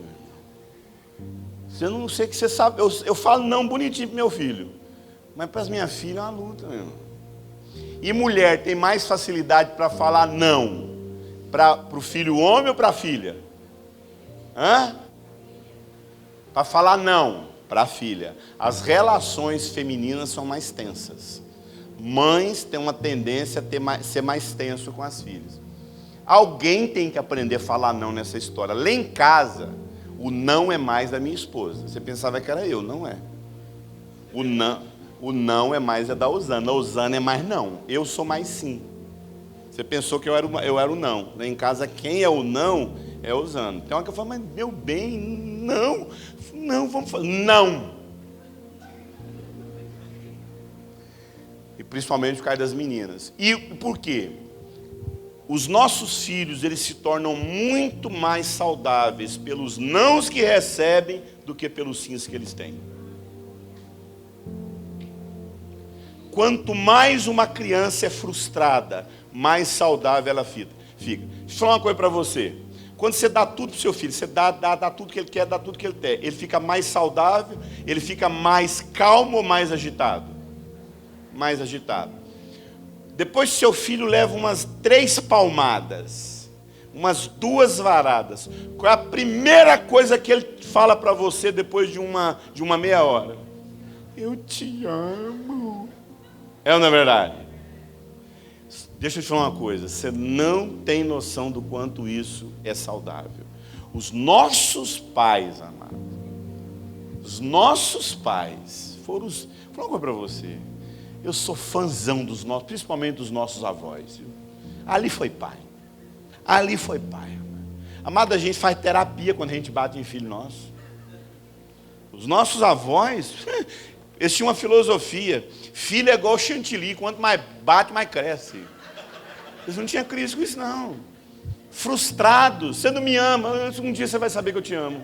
Um pai hoje, se o filho falar que não ama a gente entra em depressão. Falar a respeito de trauma, de crise, é falar realmente dos processos naturais que a gente precisa viver. Se a crise faz você enfrentar ou recuar, o trauma é completamente diferente. Agora olha só, o que o trauma faz? O trauma te congela, o trauma te apaga. Na crise, você enfrenta ou recua. O trauma te paralisa. O trauma não faz você crescer, o trauma não te amadurece, o trauma não faz você ser uma pessoa melhor. A gente precisa nascer na vida de uma mãe? A gente precisa romper com os pais? A gente precisa aprender a andar? A gente precisa viver frustração na vida? Agora a gente precisa ver alguém ser assassinado na nossa frente? Ser abusado? Estuprado? Então escute, crises são tudo aquilo que você precisa viver. Trauma é tudo aquilo que você não precisava viver. O trauma não faz parte da vida humana. O trauma não faz parte da nossa vida. Não deveria fazer parte. Tanto é que, não sei se você lembra quando eu falei para você do arquivista? Lá no nosso cérebro, que tudo no nosso cérebro tem um lugar. Aqui foi feito para guardar o doce, o sabor do doce. Aqui foi feito para guardar a alegria. Aqui foi feito para guardar os estudos. Cada área do nosso cérebro foi feito para guardar um lugar. Cada região do seu cérebro foi criado para guardar uma memória, uma lembrança. Não existe lugar para se guardar trauma. O trauma não foi feito para ser guardado no nosso cérebro. Isso significa que quando você come alguma coisa, o seu arquivista, usando só um exemplo, fala, não, aqui é onde guarda o gosto de piqui. Não aqui é onde guarda o gosto de peixe. Não aqui é onde guarda o gosto de pudim. Não aqui é onde guarda a aula que você ouviu de matemática. Não aqui que guarda aquilo. Quando você sofre um trauma, o arquivista olha para o trauma. Onde eu guardo isso? Onde eu guardo? Não tem onde guardar. Sabe o que ele faz? Ele coloca do lado. Ele vai falar, é como se ele falasse assim: depois eu vou ver onde eu guardo isso. Só que isso fica solto no seu inconsciente. Seu trauma. O trauma que você viveu fica solto.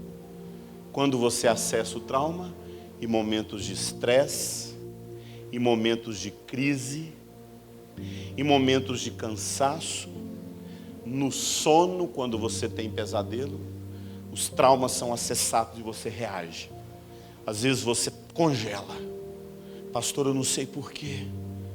Quando meu marido toca em mim, eu sinto um ódio. Pastor, eu não sei porquê. Quando eu vou dirigir, eu não consigo, eu travo tudo, pastor. Pastor, quando eu vou fazer uma prova, eu fico travado, eu não sei porquê. É o seu cérebro, no momento da pressão, você não sabe, mas você fica travado, paralisado. É o trauma que você viveu. Então o trauma te congela. O que são traumas? Traumas são eventos que nos deixam com marcas profundas, marcas emocionais profundas, e não só emocionais, marcas psicológicas por toda a nossa vida. O trauma é como se fosse uma tatuagem que te marca na sua alma. Feridas e traumas emocionais podem ser explicados como sendo uma dor, uma raiva, uma mágoa contínua que nos impossibilita de agir ou de reagir na vida e no mundo. Você fica paralisado, você não tem reação. Traumas emocionais, amado, se você puder falar assim: Eurípides,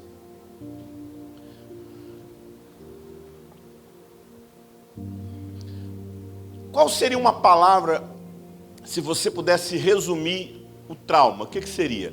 Trauma para mim é paralisia. O lugar onde você sofreu o trauma, ou não. Às vezes o trauma é tão esmagador na sua vida que, por exemplo, o abuso sexual, que é um dos maiores traumas que um ser humano pode sofrer na vida. O abuso sexual, amado, deixa a pessoa com marcas pelo resto da vida. Porque dependendo do trauma que você sofre, você é agredido na sua inteligência, você paralisa na sua inteligência, você fica paralisado nas suas emoções, você fica paralisado na sua capacidade de ser um excelente profissional, você fica paralisado na sua vida sexual, você fica paralisado na sua vida espiritual. O abuso sexual, ele consegue paralisar todas as áreas da sua vida e principalmente uma área. A área mais importante da sua vida, que é a sua identidade. Quem você é.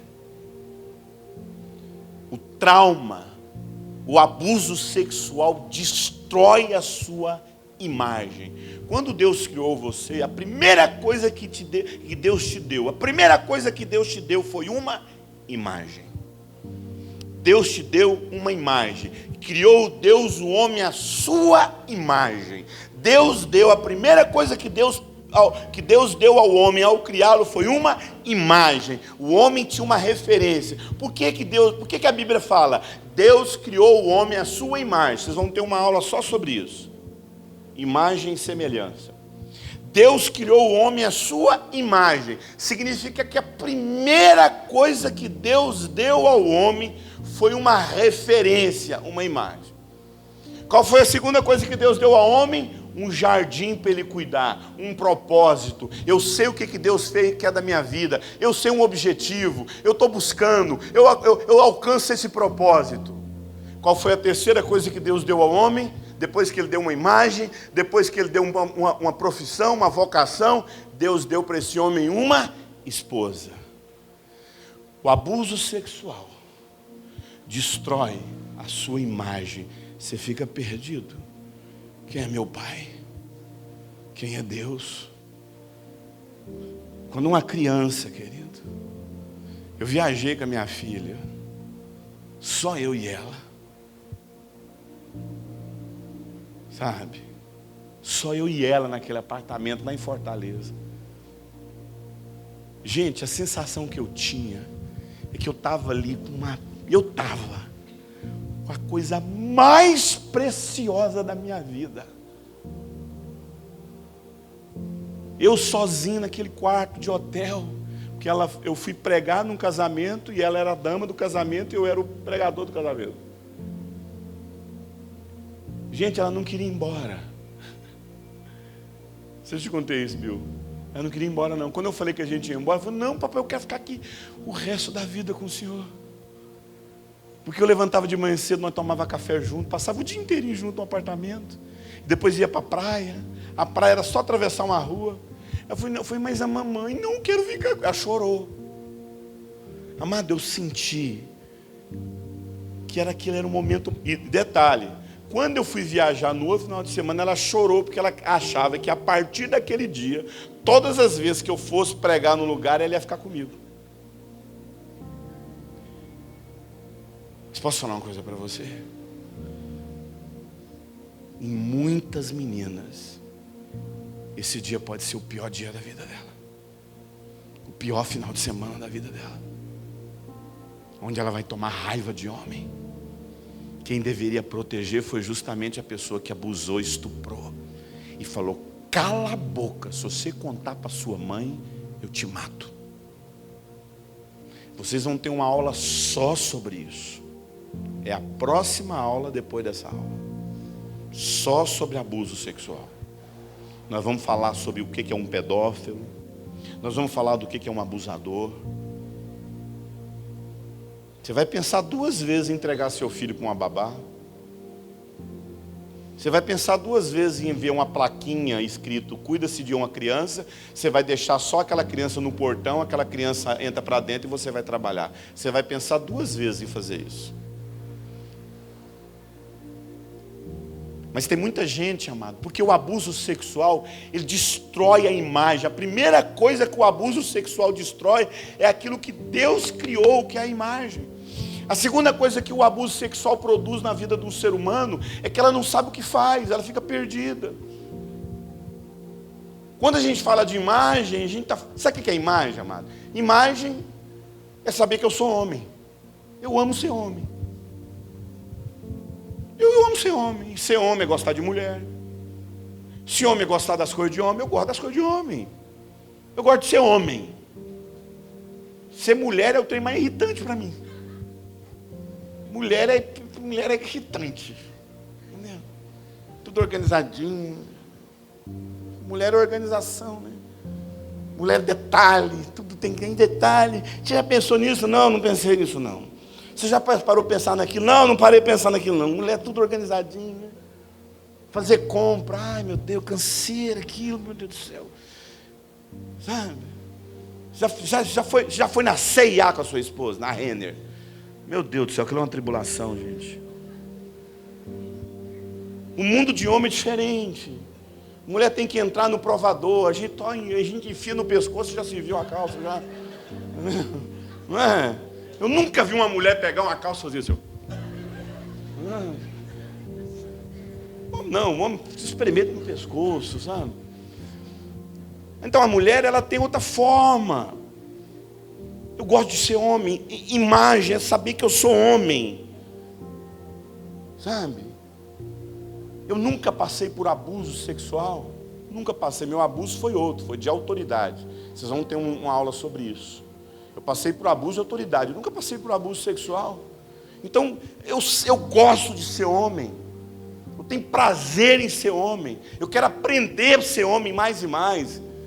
Deus me fez homem. A pessoa que passa pelo abuso sexual, ela perde a identidade dela básica. Mas só que essa identidade não é só ser homem. Essa identidade, quando você pega a sua carteira de identidade, tem o seu nome lá.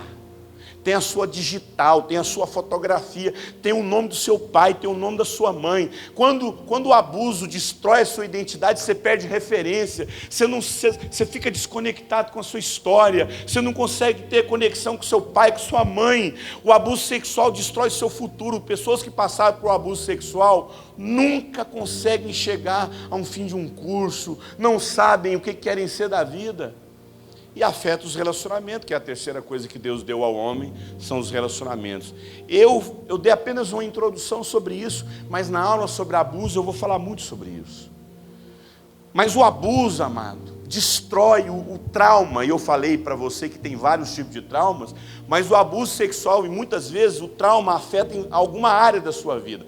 O abuso sexual afeta em todas as áreas da sua vida, principalmente a sua identidade.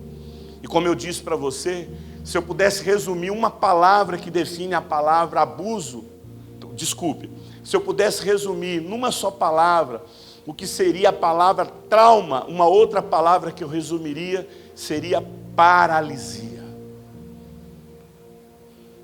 Gente que nunca consegue sair da vida que vive. Sempre é o último em tudo, sabe? Sempre. Lembra aquele foi semana passada, essa semana, não sei. A gente lendo a nossa leitura bíblica lá em casa, a gente leu aquele texto lá do homem, o paralítico dos alpendres lá, que estava nos 5 alpendres, né? Que Jesus, ele passando na cidade no tanque de Betesda, né? No tanque de Betesda. E é interessante que Jesus chega para aquele homem e fala assim, olha só, quantos anos ele estava naquele tanque? 38 anos. 38 anos ele estava onde? O que define a palavra trauma? Paralisia. Esse homem estava 38 anos o quê? Paralisado. Esperando um tanque, o quê? Um anjo descer. Isso é minha opinião. Posso estar? Você tem me ouvido aqui, o que você aprende mais comigo? Que nem tudo que eu falo, eu admito que aquilo veio de Deus, né? Tem coisas que eu falo que é o quê? É minha opinião. Eu falo, não, é minha opinião. Eu não acredito que aquilo lá era de Deus. Eu acredito que um dia um anjo desceu ali e fez o quê? E moveu. Um dia. O que as pessoas fizeram em volta daquilo? Uma religião. A igreja evangélica da água que se move no tanque de Betesda. Aí formaram uma religião ali em volta. Eu não acredito que Deus manteria as pessoas ali há anos presa a uma água que ia se mover. Jesus para ali e fala o que para aquele homem? Queres ser curado. O que Jesus falou para aquele homem?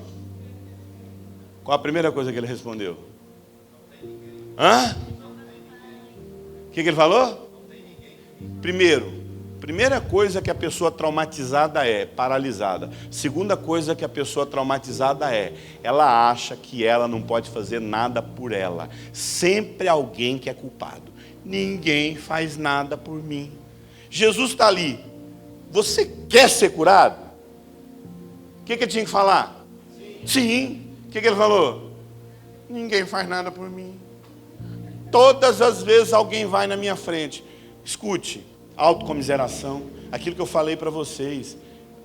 Falei ou vou falar? Não, vou falar. Uma das piores coisas para trabalhar na vida de alguém é o coitadismo. Uma das piores coisas para trabalhar num processo de restauração na vida de uma pessoa é ela ter pena dela mesma. Ninguém pode fazer nada por mim. Sempre alguém vai na minha frente. Sempre alguém que vai na minha frente. Amado, o retrato desse homem é o típico traumatizado. Jesus quer fazer algo por ele bota a culpa em alguém. Ninguém faz nada. Meu amigo, tem alguém na sua frente que vai fazer algo para você. Está aqui diante de você falando, eu quero te curar. Mas a minha mãe não me deixa ser curado. Mas o meu pai pula na minha frente e me deixa ser curado.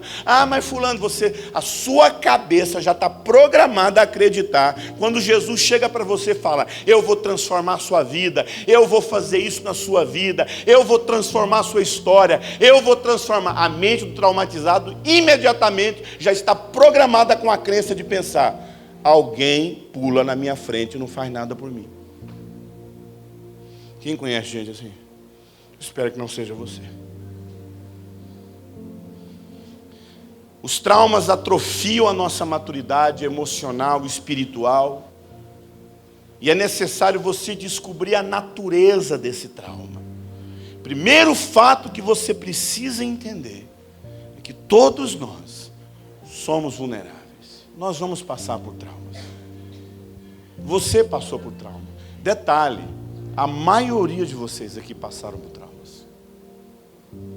E tem muitas áreas na sua vida que estão paralisadas, porque você não enfrenta o que tem que ser tratado no seu coração. Você está paralisado. Você está há 38 anos esperando que alguém te jogue num lugar. Você está há 38 anos botando culpa aqui porque as pessoas não fazem nada para você. E é triste, amado. É triste saber a quantidade de pessoas na igreja que têm sérios problemas, como eu disse para você, de agressividade, de muito medo, não ousa. Amado, eu estava conversando, acho que foi até com o Bill, não sei. Amado, eu tive um pai tão presente na minha vida que o meu problema é falta de medo. Toda dificuldade que eu passo, eu já fico pensando assim, Deus, tá bom, agora isso aqui eu fiz errado, agora como é que eu faço certo? Não, então agora eu vou fazer desse jeito. Não, então agora eu vou acertar. Não me paralisa. Primeiro que Deus me curou. Deus me curou. Eu tenho problema de ousadia demais, eu acho que eu tenho que me disciplinar, amado, para ficar quieto. Porque senão eu tinha que fazer, eu tenho que realizar, eu tenho que avançar, eu tenho que fazer. O traumatizado, amado, ele sempre está na condição de, alguém tem que me jogar nesse poço, alguém pula na minha frente, ninguém faz nada por mim, em nome de Jesus, amado. Depois de Cristo, a única pessoa que pode fazer algo por você é você mesmo. Ninguém, meu irmão. Mas para isso você tem que tomar uma decisão de olhar para dentro de você e falar, por que eu tenho esse medo? Por que eu tenho medo de ser amado? Por que eu tenho medo de me apaixonar? Eu lembro uma vez que eu estava em Brasília, uma moça me ouvindo, esse módulo 2. E ela falou assim, pastor, eu estou te ouvindo aqui. Era num domingo, meu seminário, geralmente meu seminário sempre termina no domingo de manhã. E era um domingo de manhã, assim, lá em Brasília. Eu lembro que era um sol de rachar a igreja, batia até um sol muito forte na hora da ministração. E ela falou, pastor, eu estou te ouvindo aqui. Pastor, uma jovem muito bonita, assim, uns 28 anos. Ela falou, pastor, meu pai traiu minha mãe. Meu pai traiu minha mãe com tantos adultérios. Eu cresci vendo minha mãe chorando, dizendo para mim, não confie em homem. Pastor, eu tenho 28 anos, eu acho que eu devo ter tido só um namorado na vida. Eu sempre tive medo, pastor. Só de pensar em casamento eu entro em pânico, porque eu lembro da minha mãe. E te ouvindo, pastor, eu estou descobrindo que eu pautei, eu norteei, eu li a minha vida a partir da doença da minha mãe. E o senhor falou uma frase, que essa frase parece que foi assim, um véu que se rasgou. O senhor falou, todo amor tem que ter riscos. Quem ama corre riscos. Todo mundo que decide amar alguém, amado, está diante de um risco de ser traído, de ser abandonado, de viver crises. Sim ou não, amado? Quando você casou com essa pessoa, você tinha certeza que ia dar tudo certo? Não tem como, meu irmão. Eu falo para a Osana, você tem noção do risco que você tomou na vida. Mas amar é correr risco, amado. Amar é correr riscos. E ela falou, pastor, e recentemente eu tive um colega de trabalho, um homem de Deus, crente. E ele trabalhou comigo uns 3 anos na mesma empresa, e ele sempre demonstrou que me ama, sempre demonstrou. Pastor, esse homem investiu na minha vida, e a gente saía junto, mas assim, pastor, eu quero, mas eu tenho medo, e esse medo me paralisou, pelo trauma que a minha mãe viveu. E quando foi semana passada, ele me pediu em namoro, e eu sabia que eu estava diante de um homem que é para casar. Pastor, ele foi transferido, ele é servidor público, e ele foi transferido não sei para onde, ela falou o lugar. Eu também sou servidora pública, e pastor, ele me pediu em namoro, e ele não só me pediu em namoro, mas ele me pediu em casamento. E eu falei, eu tenho medo, não quero não. Desculpe, não era final do seminário, era intervalo para a segunda parte, era 11 horas. Naquele intervalo ela me procurou. Eu falei, pastor, e o voo dele, pastor, é agora às 3 horas da tarde. Ele está indo embora. E eu falei não para ele semana passada. Ele me pediu em namoro. Só que eu tenho medo, pastor. Eu falei, você vai viver por causa de medo? Eu falei, em nome de Jesus. Eu falei, vamos renunciar a esse medo aqui agora. Aí eu orei com ela, eu falei, Deus, eu repreendo todo medo, eu quero orar para que ela seja batizada com o seu amor, porque o amor lança fora todo medo. Aí ela falou, e agora? Eu falei, vai para o aeroporto, espere ele na porta, fala assim para ele. Ela falou, tá bom, pastor, estou indo. Amada, ela não ficou nem para o outro módulo, para outra aula. Ela tinha um fusquinho, eu lembro que ela via aquele fusquinho, ela vazou para o aeroporto. Cena de filme. Quantas pessoas você deixou de viver um grande amor por medo? É risco, meu irmão. É risco. Amar é correr riscos. Sabe? Ah, mas se eu casar com a pessoa errada, meu irmão, vou falar uma coisa, todo mundo é errado. Vou falar uma coisa para você. Todo casamento é casar com a pessoa errada. Sabe por que eu afirmo isso? Imagine se você fosse Deus. E você fosse dar uma noiva para o seu filho chamado Jesus. Seu filho é Jesus, ele tem que ter uma noiva, sim ou não? Deus tem um filho? Deus tem um filho? Qual o nome do filho de Deus? Deus deu uma noiva para ele? Como é que chama essa noiva? Como é que chama essa noiva? Você daria essa noiva para o seu filho? Hã? Não? Eu não daria não. Então Deus deu a pessoa certa ou errada para o filho dele? Então falando com você é a mesma coisa, mas essa pessoa que está do seu lado é a pessoa mais errada que você podia imaginar. Mas está certo, meu irmão, é essa pessoa que você vai até o final, que Jesus vai até o final com você. Agora presta atenção, pare de ser guiado pelos seus traumas, pare de ser guiado pelos seus medos, pare de ser guiado pelas suas crises. Pare de transformar suas crises em traumas. Enfrente as suas crises, mas você só vai saber lidar com essas crises quando esses traumas forem curados dentro de você. Todo esse medo tem que ser curado, porque esse medo que você tem de amar, esse medo que você tem de ousar, esse medo que você tem de fazer uma faculdade, esse medo que você tem de fazer um concurso, esse medo que você tem de abrir uma empresa, esse medo, a vida é risco, meu irmão. E não tem nada mais que ensina a gente do que os erros que a gente comete. Esse medo que você tem de engravidar, esse medo que você tem de ter filhos, essa ansiedade que você tem, suas crises de depressão, sua baixa autoestima, você não se ama, você se acha a pessoa mais feia do mundo.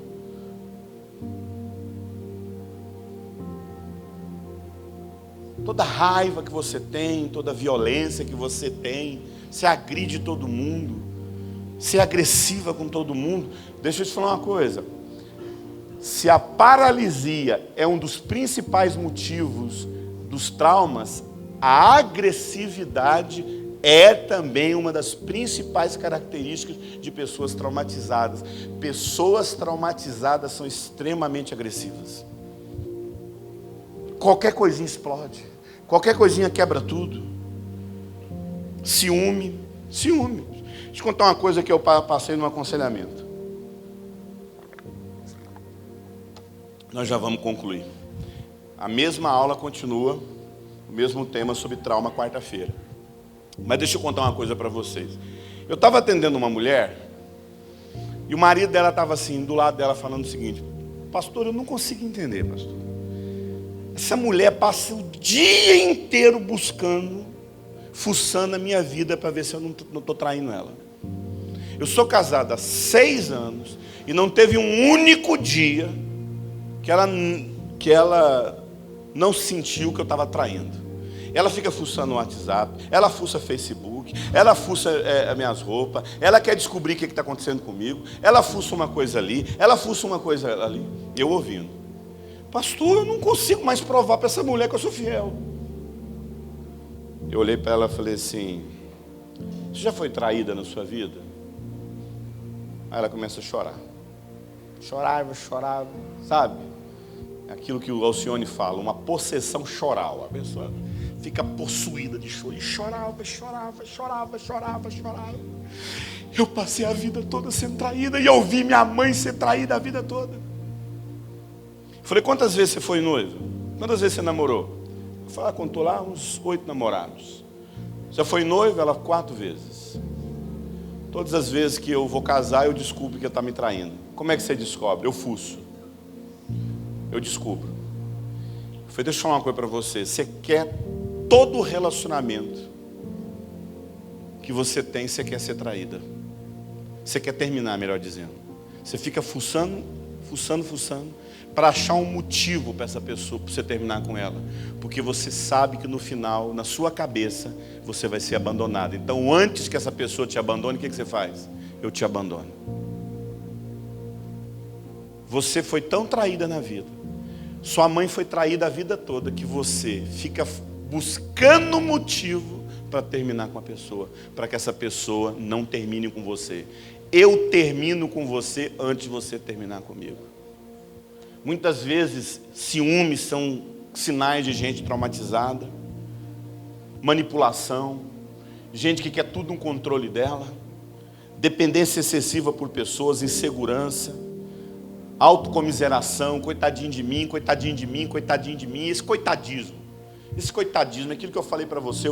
Vai ter um momento que eu vou falar sobre isso. Não tem algo mais impeditivo no processo de cura do que o coitadismo. Insegurança, meu Deus do céu, insegurança. Você não consegue nunca deixar a pessoa segura a respeito de alguma coisa. Por que a pessoa é insegura? Lembra lá? Qual é o ambiente que o ser humano precisa mais sentir seguro? Papai e mamãe. Quando ela vê o casamento dos pais sendo destruído, como é que ela se sente? Insegura, ela leva isso pelo resto da vida. Fracasso escolar, divórcios, sem saber que a maioria de tudo isso que você carrega dentro de você são processos que você viveu desde a sua infância. O que são traumas? Traição, abuso sexual, abuso de autoridade, exposições e humilhações, violência e ameaças, catástrofes, guerras e outras formas de violência. Isso, amado, são traumas. Isso aqui deveria acontecer na vida do ser humano? Nada. Lá na crise deveria acontecer? Sim. Tudo aquilo lá tem que acontecer na vida do ser humano, na crise? Tem. Desmame, nascimento, ruptura com os pais, frustrações, crise no casamento, diferenças no casamento. Isso tem que acontecer. Agora, isso aqui não tem que acontecer. Agressões, violência, perdas. Geralmente, o cérebro entra num processo de paralisia e você nunca consegue ter uma reação saudável. Aquilo que para todo mundo é normal, para você é traumático. Lembra quando eu falei para você da experiência que eu tive lá na escola, quando eu fui jogar o perfume para matar o rapaz, para acabar o cheiro do rato? Eu cheguei, para quem não sabe da história, eu cheguei no lugar, fiquei hospedado numa casa, num quarto onde tinha um rato morto. Consegui achar aquela ratazana no meio da noite, não tinha ninguém lá para resolver aquilo, porque eu estava sozinho naquele quarto. Joguei aquela ratazana fora, que eu descobri que estava atrás de um armário, só que fedia demais. Eu peguei um desodorante Nivea e eu vi um desodorante Nivea lá na minha casa hoje. Não estava? Pois é, só que alguém usar aquilo lá eu vou sentir na hora. E aí eu peguei o desodorante Nivea. O que aconteceu? Ficou pior. Agora em qualquer lugar que eu vá, se alguém estiver usando um desodorante Nivea, eu lembro na hora do cheiro do rato. Aquilo que é cheiroso para todo mundo, para mim, o traumatizado, aquilo que é gostoso, vida sexual é a coisa mais maravilhosa, para o traumatizado é horrível. Amizade é a coisa mais maravilhosa, para o traumatizado é a coisa mais horrível. Igreja é a coisa mais maravilhosa, para o traumatizado, eu não suporto igreja, eu tenho trauma com igreja. E aí você vai pensando nos traumas que você viveu. Escute, escute, Jesus está na frente da sua vida, vendo os anos que você viveu, preso nesse alpendre, esperando que alguém faça algo por você, esperando que alguém te jogue nessa água, para ver se alguém te faça algo, mas você sabe que sempre alguém pula na sua frente, atrapalha tudo. Mas Ele está na sua frente hoje perguntando: queres ser curado? Você vai dar desculpa para Deus? Deus, eu não consigo. Ninguém faz nada por mim, Deus. Sempre aparece alguém na minha frente atrapalhando tudo. Queres ser curado? Sempre aparece alguém na minha frente. Queres ser curado? Sempre aparece alguém na minha frente estragando tudo. Queres ser curados? Abaixa a sua cabeça, por favor. Eu queria orar com você e por você.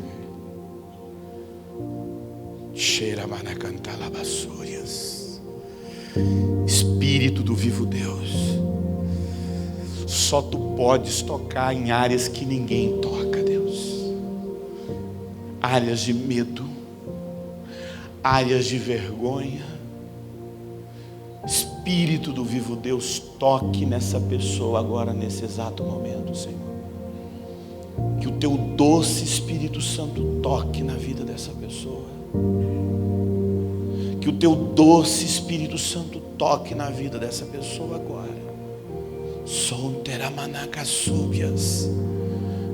Só o Senhor pode tocar em lugares que ninguém consegue tocar. Porque o Senhor é educado. O Senhor não abusa. O Senhor não agride. Toca em áreas de vergonha, Senhor. Toca naquela área de medo, de culpa, de raiva. Venha com o Teu Espírito Santo agora, Deus, dividindo a nossa alma, dividindo, Senhor, o nosso espírito e nos levando naquele lugar de cura. Em nome do Senhor Jesus, toca agora, Pai. Eu declaro que um novo tempo começa na sua vida, um tempo de cura, aonde você não será guiado mais pelos seus traumas, aonde as áreas paralisadas na sua vida vão crescer e você vai sair dessa paralisia emocional, dessa paralisia espiritual, em nome de Jesus. Em nome de Jesus. Repita comigo: Senhor Jesus, toca na minha vida, áreas de medo, áreas de vergonha, lugares de traição. Eu fui traído, Senhor, mas eu quero agora colocar isso nas Tuas mãos, entregar nas Tuas mãos e pedir: cura-me, Senhor, cura a minha vida. Eu quero viver relacionamentos saudáveis, eu quero ter uma identidade restaurada, eu quero ter um coração curado. Por isso, cura-me, Senhor, cura minha alma, em nome de Jesus. Dê uma salva de palmas para Jesus.